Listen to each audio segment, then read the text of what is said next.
welcome to this new video of Stage Masters Live. Today we're going to talk about something a bit different, the attitude and the mindset on stage. I think it is really an important topic because it can make the difference between an amateur band and a very well established band. A band that knows how to work with this crowd, who knows what he's here for, and that's extremely important. So to use the video support to actually spot your attitude on stage is really easy. It's very good to be your own spectator, to be able to really appreciate what you do right and wrong. I know that most of the beginners, when they watch their own videos, they tend to feel that they are crap, insecure, it doesn't flow. It's normal. It's like that for every beginner. It's a fact. Also, I know that for established musicians, experienced, that also the tendency is to think like, wow, I'm awesome. Maybe not. What is sure is that when it comes to attitude on stage, or the mindset, or even just the performance itself, there's always something to improve. You never should be able to watch a video and say, nah, there's nothing to improve, I'm just perfect, because it doesn't exist. There are always things to change, to adapt, to tweak a little, just to fit exactly the situation. There's always some work to do. You know, when you go to see a concert, or let's make it broad, when you go to see some shows, let's say there's an event with several bands, it can be a festival or something like that, and you're going to see several bands, maybe there are even several stages, so you can go from one to the other. As a general rule, which band are you going to remember? Well, in general, you're going to remember the band who's having an attitude, who's having a personality, a strong personality, because it grabs your attention. It's like almost claiming for it. Well, if you compare that to people, it's pretty much the same. For instance, if you are going to a birthday party, for example, you're going to see plenty of people you have never met before. And again, if you talk to complete strangers at a party, who are you going to remember? You are going to remember the extrovert people, the ones who are claiming for your attention. Whether you like them or not is another story. But the ones you will remember are the ones who are claiming for your attention.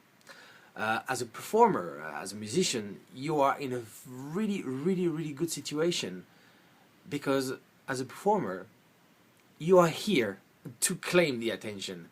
So nobody's going to judge you when they're in the crowd because they come to see you. They're not going to say, well, look at them, they're trying to get my attention. Yeah, of course, that's what you're here for. So you're not going to be judged. That's the good situation about it.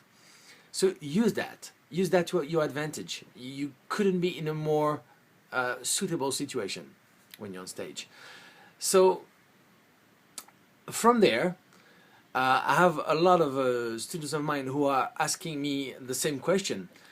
Okay, if you want to be extrovert, if you want to have a certain attitude on stage, how do you balance it so that you make sure you don't look arrogant? Well, the thing is that arrogance is, you need a certain level of that attitude. It has to be quite high. I think that if you can have the right balance between an attitude that fits the performance itself at the moment you are performing, and a certain respect of who you are, you can't be arrogant. You just can't be. You know, you need to have some self-esteem, of course, like some self-respect, because if you don't have any, you can go into arrogance. But if you can balance the context of the stage performance, something that fits what you're doing, and a respect of who you are, you're absolutely fine. No way you're going to be arrogant. Another question that was asked to me a couple of months ago was about those bands. For example, you have like the Rolling Stones, And when you see Mick Jagger moving, he's absolutely not self-conscious. That's what makes him so incredibly charismatic. So yeah, when people ask me like, how do I move like like him? First of all, you're never gonna be able to move like him because that's him. Uh, that's what music makes him feel. That's how he moves because that's the way he is. You have to adapt wherever you are, and you have to move the way, respecting the way you are, because trying to become like someone else is not gonna help you. Always respect the person you are. Don't try to copy and imitate too much, because it's not going to bring anything good. You will lack this natural way to be, and then people will notice it. Huh? So just don't try not to be too self-conscious, and I would say the music will do the rest. But one thing is sure, is that people without inhibition are most likely going to be remembered. The chances are great, absolutely. So if you can remove your inhibition and let yourself go with the music, you have great chances to be remembered. Of course, that's good for frontmen a lot, but if you are a musician, more like the side musician, you don't necessarily need to be as extrovert, I would say, as the lead singer. You can simply let yourself move with the music and let it go. You know, I have performed with some bands where there was well, a lead singer, etc., and the guy was the star of the show. But I know, in the past with my former band, I used to be a frontman. Then now when I play with bands, I'm not a frontman, but I still know that I can let go. I'm not gonna take the place of a frontman, because that's not the purpose. When someone hires me for a gig, my place is not to be the frontman. But I still can let go with some restraint, because I need to know where my place is. But still, I'm gonna behave the way I would behave as a frontman, just I hold enough not to become a frontman at that moment. That means that people are gonna still notice what I do, how I move, how I interact with music, with the musician, with the audience. This is still gonna be in place, but just at a different degree, so that I respect still who I am as a musician. I don't want to become stiff and to play in my corner and not move too much, because that's not who I am. But if you are more that type, it's absolutely fine as well. The only thing is always to think about how you can contribute in terms of attitude when you are performing. You have to contribute somehow, even if you're not the front man. And the good mindset is always to keep in mind not to be too self-conscious and to let go of your inhibitions. If you have that mindset, it's great, because you come on stage with a certain attitude of, I know who I want to be when I'm on stage. I know what I want to achieve. You know, one thing is absolutely noticeable with many bands. You can go to see a regular show with several bands, you know, a venue that hires several bands, and you will notice some bands, you know the mindset. They come to perform their song, to say bye, and that's it. They're gone. You remember nothing. You remember that eventually, yeah, it was well played, yeah, nice, pleasant. But as a band, if you want to make a career, that's not what you want. You want to be remembered. You want the people to say, oh, I would like to see your next show. Because that's the kind of people that are going to follow you, and that's the kind of, that's what you need to make a career. But importantly, in that case, you need to have the right mindset. And the correct mindset, besides the self-conscious, not being too self-conscious, and having no inhibition, the right mindset is to arrive on stage with a goal.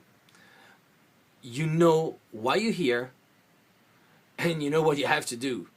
So basically, the musician that starts the show, and before he walks the stage, he's like, okay, I come here to turn those guys in front of me into huge fans, and I'm not gonna leave that stage before those guys are like one more,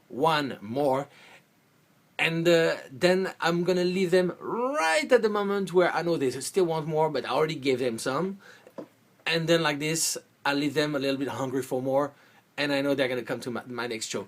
If you come with that mindset, and mostly with the idea that who's the most important in all that is your audience, because you are here for them, and they're gonna notice that, and they're gonna love you for that. That's a fantastic mindset, and that helps you when you have that in mind to build the right attitude.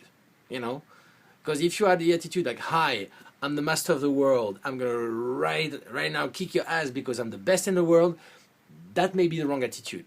But if you're like, "Man, you're in for a blast. I'm gonna give you a show that you will remember, and you're gonna want to see the next one," that's the correct attitude. Because then you're gonna do the right thing to really trigger the right emotions in those people, and they're gonna be, "Man, I want more of that." So that's the correct attitude to have in order to turn your audience into fans. And trust me, if you think that way, there's no way you're going to be arrogant. Because you don't place yourself as the most important, you place them as the most important. There's no way you can sound arrogant that way. So just love your audiences, and you're a winner. You're going to be a winner. Maybe you're not going to turn everyone into fans. You know, everybody has his tastes, has his way to see things, but you're definitely going to rock their world for at least one evening. Somehow. They're going to notice you. They're going to say, "Wow, that was cool. Maybe it's not my music style, maybe it's not my thing, but well, that was cool." I had that once. I mean, it's not me that had it, but we as a band experienced it. And the one who definitely was involved was the guitar player of my former band. We played a show in Paris, and after the show, someone came to the guitar player and said, "Man, I loved what you guys did. It's amazing. It's not all my style of music. Normally I'm into rap, but that was absolutely incredible. I had a blast. I loved it, and I definitely want to come to your next show." There's no better compliment than that, really. Mostly because seeing that the guy was more into the rap thing, and what we were playing was a kind of mix of country rock and bluegrass rock, is kind of pretty much opposite. So that was a huge compliment that my guitar player received, and there's nothing we could be more proud of when we receive those kind of compliments, because we really did the thing in such a way that no matter what you think about the music style, no matter the boundaries, like yeah, this is like so kitsch, like yeah, country music is bullshit. Some people think like that, but if you have the right mindset, if you put your audience as the most important element in your show, you know, all those boundaries, they just fall off, and it's free. After, you're free to do whatever you want. And a last thing that I would like to talk about is I have some students who ask me like, okay, sometimes I just don't know how to build up my attitude, or how would I do fits everything. So in that case, I advise to watch again your videos and think of 3 different things. First of all, does my attitude and behavior fit the context? When I watch the video and I see myself performing, does the attitude and the behavior fits what's going on stage? The second thing you think about is like, what image would you like to convey or to project to your audience? What is it that you would like to project? And the third question would be, what do I actually project to the audience as an attitude? When you have all these 3 questions in mind, you will be able to fine-tune it. That's for sure. So keep that in mind. Does it fit the context? What do I want to project as an attitude and behavior to my audience? And what do I actually project? And as I said earlier on this video, becoming your audience gives you a certain humility when you watch a video, because you put yourself in the context of an audience, and you can see like, okay, wow, that's cool. That's not so good. And my last advice would be on that video would be, perform the way you would like to see it if you were your own audience. Okay. So the next video is going to be about communication within the band. That's extremely important as a tool if you want to be able to be synchronized and work as one within your band in order to deliver the perfect show, or as close to perfect as possible. Okay, enjoy this video in the meantime, and see you in the next video very soon. Cheers, bye bye.